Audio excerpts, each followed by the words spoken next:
1930s, there was a song that was banned from the radio, supposedly due to its ability to convince its listeners to commit suicide.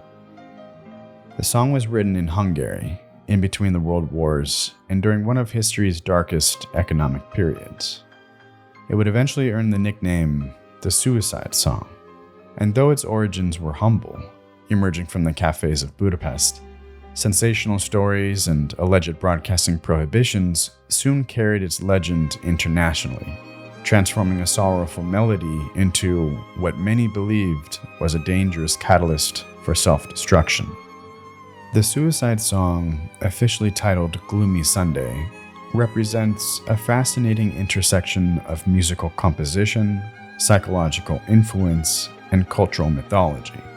The following essay will explore the life of its composer, the historically grim setting that gave birth to such sadness, and the broader social panics surrounding dark and dangerous art that was appearing throughout the world at this time.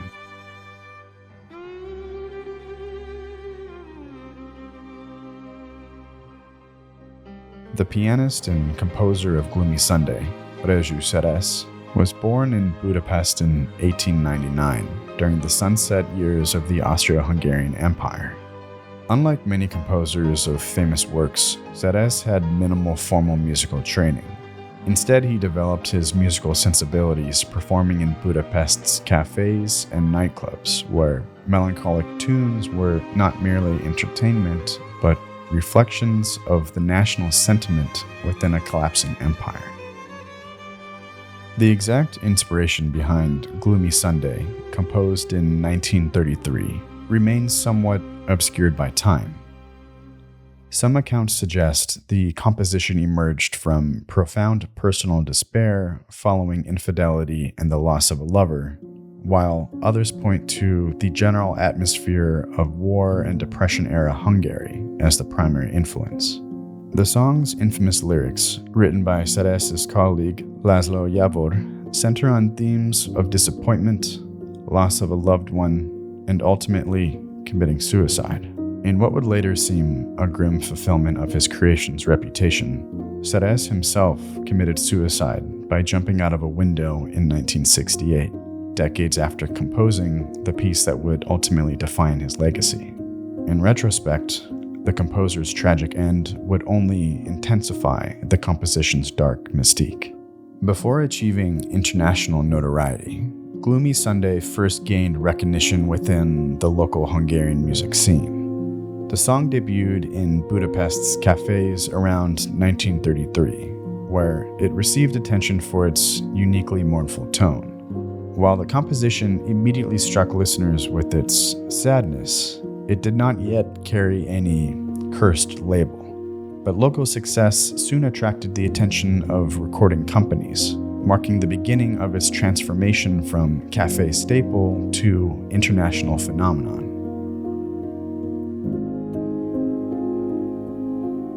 To properly understand the fertile ground in which the legend of Gloomy Sunday took root, one must consider the profound hardship facing Hungary during the interwar period. The aftermath of World War I left Hungary in a state of political and social upheaval.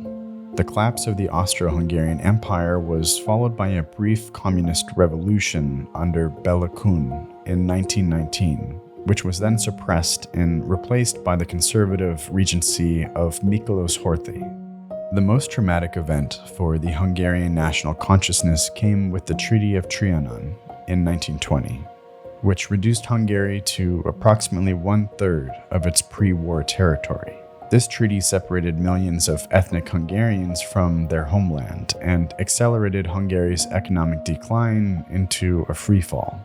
The psychological impact of this territorial dismemberment produced a collective national trauma that permeated Hungarian culture throughout the interwar period. When the Great Depression struck in 1929, Hungary was exceptionally vulnerable.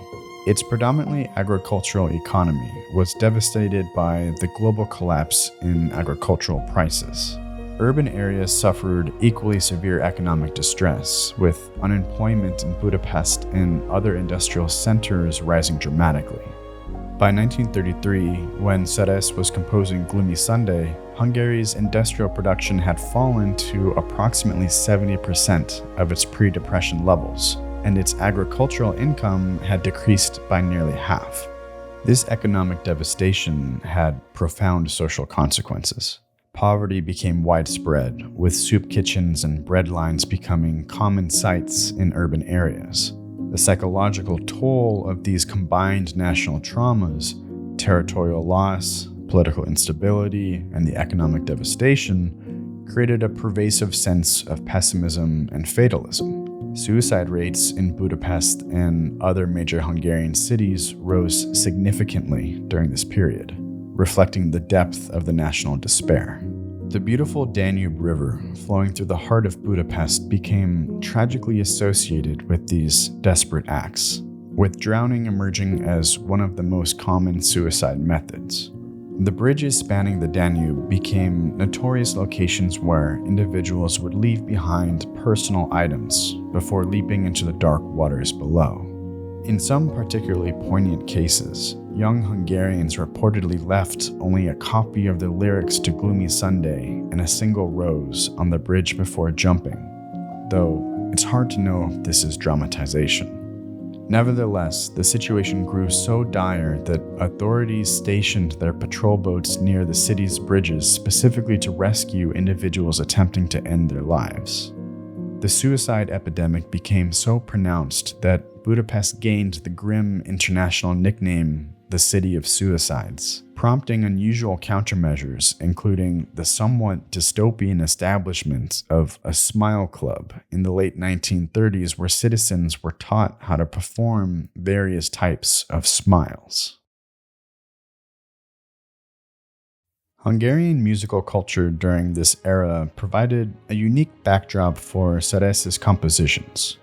Budapest maintained a vibrant cafe culture where these establishments functioned as cultural centers where writers, journalists, artists, and musicians all gathered. These cafes were not just entertainment venues, but social institutions. And within these cafes, a distinctive musical tradition had developed. Cafe musicians performed a repertoire that spanned from traditional folk melodies to contemporary popular music, typically featuring strong emotional expressiveness and a unique mixture of sadness and nostalgia known as Hungarian melancholy. The focus of this new style of music was not just entertainment, but a form of collective emotional processing. Audiences expected and appreciated music that acknowledged suffering rather than provided simple distraction from it. The psychological understanding of suicide in Eastern Europe during this period also contributed significantly to how Gloomy Sunday would be received and interpreted. More prevalent than modern psychological perspectives was a romantic, fatalistic view of suicide that had been popularized by 19th century literature and reinforced by sensational newspaper coverage. Suicide was often portrayed in cultural works as a dramatic, even noble response to overwhelming despair, particularly if it was caused by unrequited love or artistic sensitivity. Additionally, public understanding of mental health was somewhat rudimentary compared to our current perspectives. From a medical standpoint, depression and suicidal ideation were often viewed as character weaknesses and poor morals rather than health conditions requiring treatment. This combination of cultural factors, economic desperation, a musical tradition that embraced expressions of sorrow, a somewhat romanticized view of suicide amongst the general public, and limited mental health awareness created an environment in which a song like Gloomy Sunday could be readily assigned sanguinary psychological powers. When we closely analyze the original lyrics of Gloomy Sunday, translated from Hungarian, which I have included in the description of this video, we note several interconnected themes, including profound heartbreak, existential longing, and contemplation of death as relief from suffering. In the most widely known version, the narrator is addressing a now deceased lover while contemplating his own demise. The narrative structure progresses from initial despair through reminiscence and into a contemplation of death as a final release, all wrapped within religious imagery. The song begins by establishing Sunday as a particular melancholy, then recounts profound isolation and suffering since losing a beloved. As the song progresses, references to final goodbyes and suicidal contemplation become increasingly explicit. The narrator speaks of joining their beloved in death, viewing it as their only possible reunion. Once the song gained international attention, it should be noted that English translations, including Billie Holiday's popularized version, have significantly softened the most explicit references to self-harm. Some American versions even added additional lines at the end suggesting the whole story was just a bad dream, and when the narrator awoke, he had returned to his lover, which, if you ask me, is an uninspired attempt to bubble wrap the meaning of the lyrics. The confluence of historical, psychological, and media factors in the 1930s created an environment perfectly suited for Gloomy Sunday to acquire its supernatural reputation. However, there are likely several additional contextual elements that enabled the song's transformation from melancholy ballad to the infamous harbinger of suicide. First, this period witnessed psychology's increasing cultural impact, particularly through theories of suggestion and subconscious influence. Popular understanding of these concepts often manifested in exaggerated forms, such as theatrical hypnosis, fostering beliefs that artistic works could exert direct control over vulnerable minds. Society's limited understanding of mental health meant psychological distress was frequently attributed to external triggers rather than complex internal processes. Second, Gloomy Sunday's international spread coincided with growing anxiety about radio's unprecedented power as a mass medium. As broadcasting networks expanded globally, cultural commentators expressed concern about this new technology's potential to influence millions of people simultaneously. A composition perceived as dangerous thus offered a perfect case study for those warning about mass media's psychological effects. And lastly, the song's journey from Hungarian cafe culture to international notoriety involved crossing significant cultural and linguistic boundaries. Western audiences encountering this somber ballad from Eastern Europe often interpreted it through prisms of exoticism and otherness. The composition became entangled with persistent stereotypes about mysterious Eastern European sensibilities, further amplifying its perceived power. This cultural mistranslation facilitated the song's transition from artistic expression to mythologized object of supernatural influence. As Gloomy Sunday gained international recognition in the mid-1930s, sensational stories began to circulate, linking the song to specific suicides throughout the United States and other Western countries. Reports of the suicides typically followed the pattern where individuals were either found dead with the sheet music nearby or had requested the song immediately before taking their own life. And so what began as isolated anecdotes soon coalesced into a more coherent narrative about the song's apparent supernatural power. With each retelling, the number of alleged victims increased, while details about specific cases became simultaneously more dramatic and less verifiable, a classic pattern seen in many urban legends. A significant boost to these rumors came from Time magazine, which published a piece about the song in January 1936 titled "The Hungarian Suicide Song." The article can still be read today, and I've included a link in the description of this video. Though brief, the article recounts multiple suicides that took place around the song and helped propagate the legend internationally.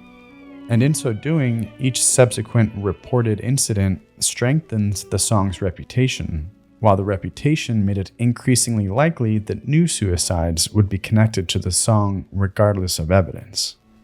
Claims that Gloomy Sunday had been officially banned by authorities in various countries further fueled its notorious reputation. The BBC reportedly refused to air the song that was famously covered by international star Billie Holiday, except in instrumental form, while American radio stations allegedly implemented similar restrictions. These rumored prohibitions further contributed to the song's mystique, even though documented evidence of formal widespread bans remains limited. Despite the sensational claims surrounding Gloomy Sunday, reliable data providing direct causation between the song and actual suicides remains notably absent. No statistical evidence from the period demonstrates a significant spike in self-harm rates correlating with the song's release or its popularity. The very nature of suicide as a complex, multifactorial phenomenon makes simplistic cause and effect relationships essentially impossible. Modern psychiatric understanding recognizes that suicide typically results from a combination of psychological, biological, social, and environmental factors developing over time. The Gloomy Sunday phenomenon can be better understood when placed alongside other instances where art forms were demonized as dangerous influences. From concerns about suicide-inducing music in the 1930s to satanic rock music in the 1980s and violent video games in the 1990s, societies repeatedly externalized fears about social collapse onto contemporary cultural artifacts. When societies experience periods of significant stress or rapid change, cultural products can become scapegoats for broader anxieties. This process of externalization transforms complex social problems into simpler, more digestible narratives with readily identifiable villains. Such moral panics typically follow a formula, where isolated incidents are connected into perceived patterns. Anecdotal evidence is then valued over statistical data, and correlation is mistaken for causation. Despite decades of skepticism from academics and mental health professionals, Gloomy Sunday remains an iconic entry in lists of haunted, cursed, or forbidden music. Few compositions in history have maintained such a persistent supernatural reputation. The song has transcended its status as a mere piece of music to become a cultural touchstone representing the outer limits of art's emotional power. This enduring folklore status has kept the composition alive in pulp culture long after it would otherwise have faded into obscurity. Numerous films, novels, and TV shows have referenced the suicidal song legend. To me, what makes the Gloomy Sunday legend particularly significant is its endurance across cultural and technological transitions. From newspaper reports to radio broadcasts, and from vinyl records to digital streaming, the legend has adapted to each new media environment while maintaining its essential narrative. The case of Gloomy Sunday raises important ethical questions about how media covers mental health issues. The sensational reporting that fueled the song's notorious reputation exemplifies how coverage can obscure genuine mental health crises behind simplistic narratives. By attributing suicides to a song rather than to complex psychosocial factors, media narratives potentially stigmatize mental health illness while offering misleading explanations for tragedy. The legend also raises complex questions about artistic responsibility and censorship. If art can indeed profoundly influence emotional states, what obligations might artists have regarding potentially vulnerable audiences? And conversely, does restricting access to emotionally challenging art patronize audiences and limit important expressions of the full spectrum of the human experience? These questions resist simple resolution because they involve fundamental tensions between competing values: artistic freedom versus potential harm reduction, individual autonomy versus community responsibility.